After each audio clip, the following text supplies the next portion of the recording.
Hi, என் பேர் Preetha and நீங்க பார்க்குற IFN தமிழ். பாவக்காய் நிறைய பேருக்கு பிடிக்காது. ஆனா நீங்க வந்து ஒரு வறுவல் மாதிரி இல்லனா சிப்ஸ் மாதிரி பண்ணலாம் எல்லாரும் ரொம்ப என்ஜாய் பண்ணி சாப்பிடுவாங்க. இன்னைக்கு பாவக்காய் சிப்ஸ் எப்படி பண்ணனும்னு பார்க்கலாமா?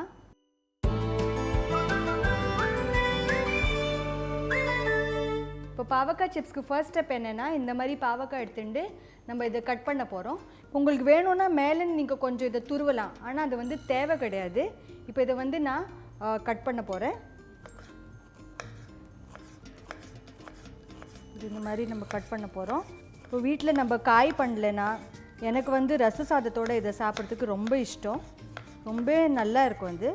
இதே மாதிரி நம்ம இந்த பாவக்காயும் பண்ணிக்கலாம். ஃபர்ஸ்ட் இத இந்த மாதிரி சேர்த்துக்கலாம். இப்போ இந்த பாவக்காயில வந்து நம்ம மசாலா ஆட் பண்ண போறோம். இப்போ மசாலா வந்து உங்களுக்கு இஷ்டப்படி நீங்க அந்த மாதிரி மசாலா ஆட் பண்ணலாம். நான் இதல வந்து மிளகாய் பொடி ஆட் பண்ண போறேன். அதோட கொஞ்சமா மஞ்சள் தூள், சோம்பு பொடி, அதோட கொஞ்சம் மல்லித்தூள். இப்போ இதோட உப்பு தேவையான அளவு. இந்த உப்பு எல்லாம் சேர்த்துட்டு இது வந்து நல்லா இந்த மாதிரி கலக்கிடணும். இந்த உப்பு இருக்கு இல்லையா அது வந்து என்ன பண்ணோம்னா பாவக்காயில இருக்கிற தண்ணிலாம் கொஞ்சம் நீங்க பிழிஞ்சாலே வந்துரும். அவ்வளவுதான். இப்போ இது வந்து ஒரு 15 நிமிஷத்துக்கு நம்ம வைக்கலாம். இப்போ நான் ஆல்ரெடி ஒரு பேட்ச் முன்னாடியே பண்ணி வெச்சிருந்தேன். இப்போ நான் என்ன பண்ண போறேன்னா ஃபர்ஸ்ட் எண்ணெயை சூடு பண்ண வைக்க போறேன். இதில் வந்து நம்ம கொஞ்சம் கார்ன்ஃப்ளவரும் கொஞ்சமா அரிசி மாவு ரெண்டுத்தையும் சேர்க்க போறோம். இது கையாலேயே நம்ம நல்லா இந்த மாதிரி பிசிறிடலாம். நான் வந்து ரொம்ப கொஞ்சமா தண்ணி இதில் தெளிச்சுக்க போறேன்.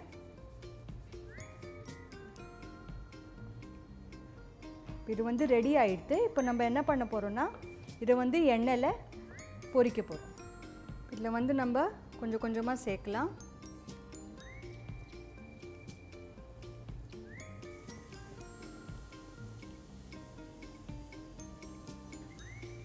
இந்த மாதிரி இதை சேர்த்துட்டு இதை வந்து நம்ம நல்லா பொரிக்க போறோம். இப்போ பார்த்தீங்கன்னா எண்ணெயில் கொதி கூட கொஞ்சம் கம்மியாக இருக்குது.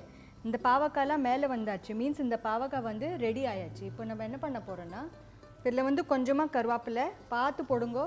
அதோட கொஞ்சமாக மிளகா இதை போட்டுட்டு இதை வந்து எடுத்துடலாம். நம்ம எண்ணெய்லாம் நல்லா வடிகட்டிட்டு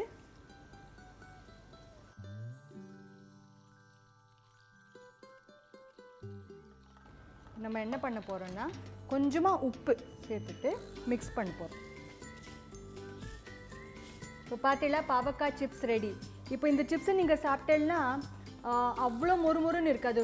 இன்னும் மொறுமொறுன்னு வேணும்னா நீங்கள் என்ன பண்ணலான்னா உப்பு சேர்த்ததுக்கு அப்புறம் பாவக்காய் வந்து நீங்கள் பிழிஞ்சு எடுத்துடலாம். இந்த எக்ஸஸ் தண்ணிலாம் இருக்கும் இல்லையா அது வெளியில் வந்துடும். அதுக்கப்புறம் பொரிக்கிறோடு இன்னும் கிறிஸ்பாக வரும். நான் வந்து அதை பண்ணுறதில்ல. ஏன்னா அந்த தண்ணி கூட சத்துன்னு நான் அதை எடுக்கிறது கிடையாது. நீங்கள் இந்த ரெசிபியை நிச்சயமாக ட்ரை பண்ணணும். ரெசிபி பிடிச்சிருந்தா லைக், ஷேர் அண்ட் சப்ஸ்கிரைப் பண்ணுங்கள் எங்கள் IFN தமிழ். அண்ட் இதே மாதிரி புது வீடியோஸ் பார்க்கணுன்னா பெல் ஐக்கனை ப்ரெஸ் பண்ணுறதுக்கு மறக்கக்கூடாது.